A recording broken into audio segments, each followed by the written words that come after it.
नमस्कार दोस्तों, Clippers cinema में आपका स्वागत है। आज हम एक ऐसी फिल्म की बात करने जा रहे हैं जिसने पूरे देश में ही नहीं बल्कि दुनिया भर में उत्साह का एक ऐसा तूफान ला दिया है जिसकी कल्पना भी करना मुश्किल है। हम बात कर रहे हैं नाग अश्विन की महाकृति कल्कि 2898 ईस्वी की, और हाल ही में आए इसके फाइनल ट्रेलर ने तो मानो हमारे दिमाग के हर कोने को झकझोर कर रख दिया है। ये सिर्फ एक फिल्म नहीं, यह एक अनुभव है, एक कहानी है जो हजारों साल पुरानी पौराणिक कथाओं को भविष्य की अत्याधुनिक तकनीक के साथ जोड़कर एक बिल्कुल नए आयाम पर ले जाती है।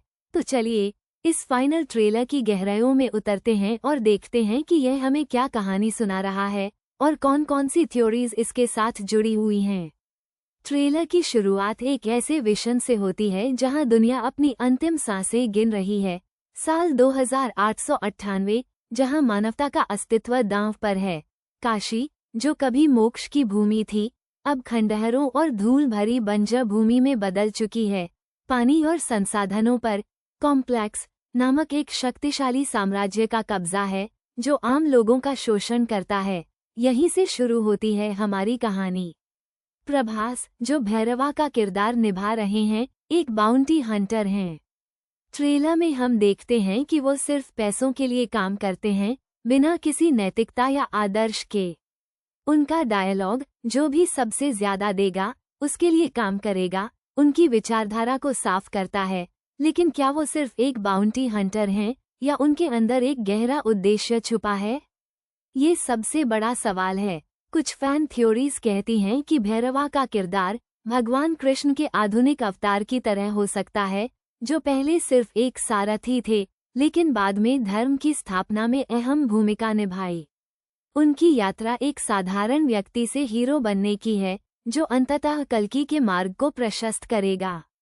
दीपिका पादुकोण का किरदार सबसे रहस्यमयी और महत्वपूर्ण लगता है। ट्रेलर में हम देखते हैं कि वो एक गर्भवती महिला हैं और उनके गर्भ में पल रहा बच्चा ही शायद दुनिया की आखिरी उम्मीद है।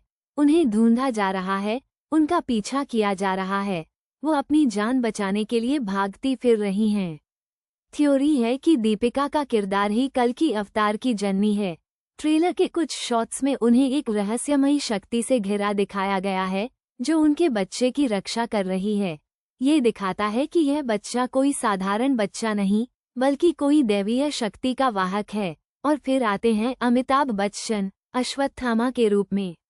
उनका लुक, उनका दृढ़ संकल्प और उनका उद्देश्य, सब कुछ बेहद शक्तिशाली है। अश्वत्थामा, महाभारत के उस युग का योद्धा जिसे अमरता का वरदान और श्राप दोनों मिला था। ट्रेलर में उनका डायलॉग, मैं भी उसी के इंतजार में हूँ, ये साफ करता है कि वो उस दैवीय शक्ति या कल्कि के आने का इंतजार कर रहे हैं। फैन थ्योरीज बताती हैं कि अश्वत्थामा का किरदार यहाँ कल्कि के संरक्षक के रूप में है और यह कल्कि के जन्म और उसके उद्देश्य को पूरा करने में उनकी मदद करेगा। यह उनके श्राप से मुक्ति का मार्ग भी हो सकता है, जहां वे धर्म की स्थापना में अपना योगदान देंगे। कमल हासन, सुप्रीम यतिन के रूप में एक भयावह और शक्तिशाली खलनायक दिख रहे हैं। उनका लुक, उनका विज्ञान और तकनीक पर आधारित साम्राज्य, सब कुछ आतंक पैदा करता है। वो कॉम्प्लेक्स के मुखिया हैं और दुनिया पर अपना आधिपत्य जमाना चाहते हैं। ट्रेलर में उनकी क्रूरता और उनके नापाक इरादे स्पष्ट दिखाई देते हैं।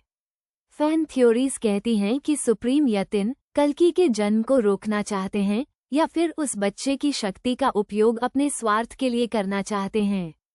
उनकी वैज्ञानिक सोच और पौराणिक शक्तियों का टकराव ही इस कहानी का मुख्य बिंदु हो सकता है। ट्रेलर में दिखी जबरदस्त विजुअल्स, फ्यूचरिस्टिक गाड़ियां, हथियार और एक्शन सीक्वेंस इस बात का सबूत हैं कि यह फिल्म भारतीय सिनेमा के लिए एक गेम चेंजर साबित होगी। नाग अश्विन ने जिस तरह से हिंदू पौराणिक कथाओं और साइंस फिक्शन को मिलाकर एक नया यूनिवर्स रचा है, वो अद्भुत है। ये सिर्फ एक कहानी नहीं, ये धर्म और अधर्म की, उम्मीद और निराशा की, अच्छाई और बुराई की एक अनंत गाथा है, जिसे हम सभी 27 जून को बड़े पर्दे पर अनुभव करेंगे। तो दोस्तों, कल्कि 2898 ईस्वी का फाइनल ट्रेलर हमारे अंदर कई सवाल छोड़ गया है और कई रोमांचक थ्योरीज को जन्म दिया है। ये फिल्म केवल मनोरंजन नहीं, ये हमें सोचने पर मजबूर करती है कि कैसे पौराणिक कथाएं आज भी हमारे भविष्य से जुड़ी हुई हैं।